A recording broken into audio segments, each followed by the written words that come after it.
치유에 관한 책을 좋아하고 많이 읽고 있습니다. 차근차근 그 중에서 좋은 내용만 골라서 알려드리고 싶습니다.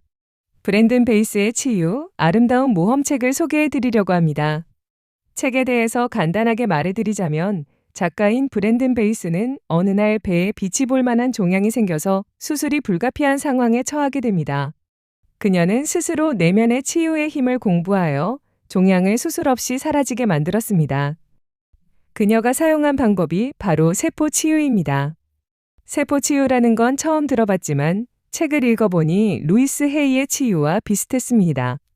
그렇지만 관점이 조금 다르기 때문에 책을 읽으면 충분히 도움이 된다고 생각합니다. 영성에서 말하는 일반적인 치유와 비슷합니다. 영성에서 치유를 할 때 가장 중요시하는 건 부정적인 감정에 관련된 것입니다. 작가인 브랜든 베이스가 종양을 제거한 건 바로 세포 치유를 통해서였다고 합니다.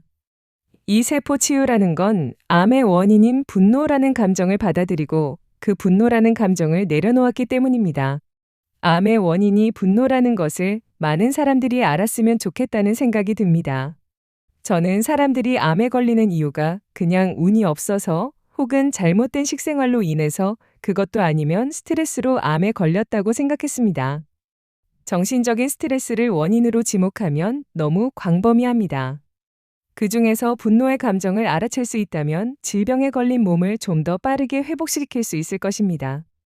누구를 향한 분노인지 더 정확하게 알면 좋습니다. 타인일 수도 있고 자신일 수도 있습니다. 책에 나오는 세포 치유는 저자의 독특한 관점은 아닙니다.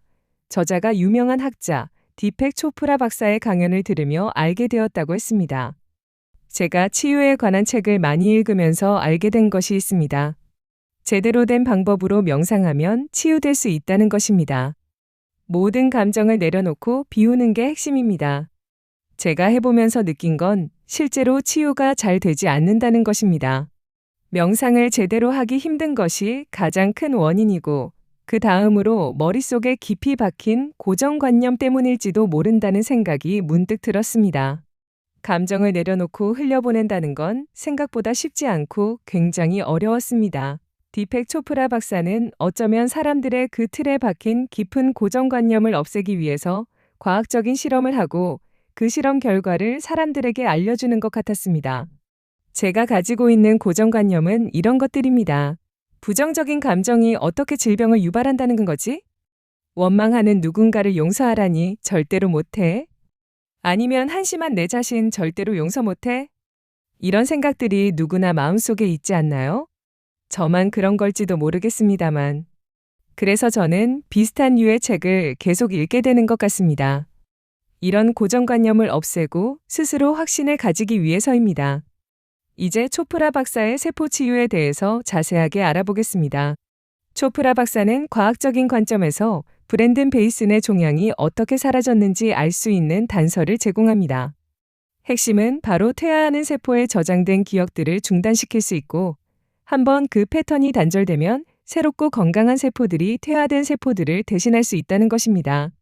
초프라 박사는 성공적인 생존자들을 연구해 오면서 그들에게 두 가지 공통점을 발견했다고 합니다.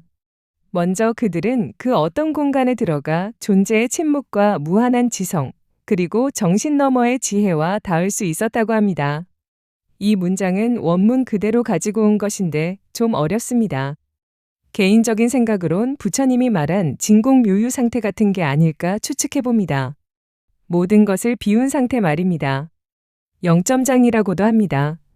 책에서는 명상을 통해서 들어갈 수 있다고 나옵니다. 둘째로 그들은 세포 차원으로 저장된 기억을 놓아버릴 수 있었다고 합니다. 초프라 박사는 심장 이식을 받은 한 여성에 대해 말했습니다. 그녀는 장기를 기증한 남성이 소유했던 세포의 기억을 그대로 물려받았습니다. 이식 수술에서 깨어난 뒤부터 그녀는 치킨 맥너겟과 감자튀김을 몹시 먹고 싶어 했습니다. 그녀는 원래 그런 음식을 좋아하지 않았습니다. 나중에 조사해보니 심장을 기증한 남자가 맥도날드 맥너겟과 감자튀김을 사러 가던 길에 오토바이 사고로 갑자기 목숨을 잃었다는 사실을 알게 되었습니다. 장기 이식으로 인해서 그 사람의 세포 속 기억을 갖게 된 이야기는 서프라이즈라는 TV 프로그램을 통해서 본 적이 있습니다. 또 로맨틱 드라마에서는 심장 이식 수술로 그 사람의 기억을 갖게 되는 내용이 단골 소재이기도 합니다. 초프라 박사는 세포에 저장된 기억들은 한 세대의 세포로부터 다음 세대의 세포로 전달된다고 말합니다. 또 그는 몸 안의 다양한 기관들에 존재하는 세포들이 각기 다른 속도로 재생된다고 말했습니다. 여기서 아주 흥미로운 사실이 나옵니다. 피부 세포가 재생되는 데는 불과 3에서 4주가 필요한데 비해 간 세포의 재생에는 6주가 걸린다고 합니다. 그리고 사람은 3주에서 4주마다 완전히 새로운 피부를 갖는다고 합니다.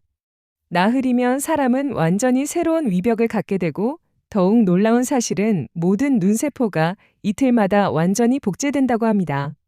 저자는 자신의 어머니가 수정체를 삽입하는 눈 수술 후 단 이틀 만에 제대로 볼 수 있었던 경험을 토대로 이것이 사실이라고 말했습니다.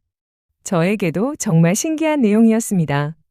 초프라 박사는 강연 중 청중들에게 매우 핵심적인 질문을 던졌습니다. 만일 사람이 6주마다 완전히 새로운 간을 갖게 된다면 왜 1월에 있었던 간암이 6월에도 여전히 그대로 있습니까? 간은 그동안 몇 번이라도 재생되었을 텐데 말입니다. 모든 세포들이 완전히 새 것일 텐데요. 당황한 청중들 앞에 초프라 박사는 말했습니다. 우리 세포 안에 저장되어 있는 것은 오래된 기억들입니다. 오래된 기억들이 세포 안에서 퇴행성 질병을 점진적으로 일으키는 것이라고 말했습니다. 그리고 병든 세포가 소멸되기 전에 그런 기억들을 새롭게 생성되는 세포에 전달하기 때문에 병의 패턴이 되풀이된다고 설명했습니다. 초프라 박사는 인간의 육체를 컴퓨터에 비유했습니다. 우리는 컴퓨터의 프로그래밍을 일시 중단할 수 있는데 그렇게 프로그래밍을 한번 중단시키면 치유가 가능해진다는 것입니다. 그는 프로그래밍을 중단시켜 세포의 기억들을 찾아내고 자유롭게 하기 위해서 그 프로그래밍을 처음 만들었던 우리 몸의 어떤 부분, 곧 무한한 지성과 육체의 지혜에 닿아야 한다고 암시했습니다. 그리고 그 육체의 지혜와 접촉하는 방법을 알고 있고 또한 어떤 공간이나 양자수프에 도달하는 방법을 알고 있는 사람들이 바로 질병에서 벗어난 성공적인 생존자라고 주장했습니다. 세포 치유 방식은 책에 자세하게 단계적으로 나와 있습니다. 명상을 통해 내면으로 들어가서 문제가 있는 감정을 찾고 그것을 놓아버리는 것입니다. 책의 후반부에는 이 명상 커리큘럼이 자세하게 나와 있습니다. 관심 있으신 분은 참고하시면 좋겠습니다. 아쉽게도 이 책은 절판 도서이기 때문에 도서관에서 빌려보시거나 중고로 구매하는 방법밖에 없습니다. 지금까지 들어주셔서 감사합니다.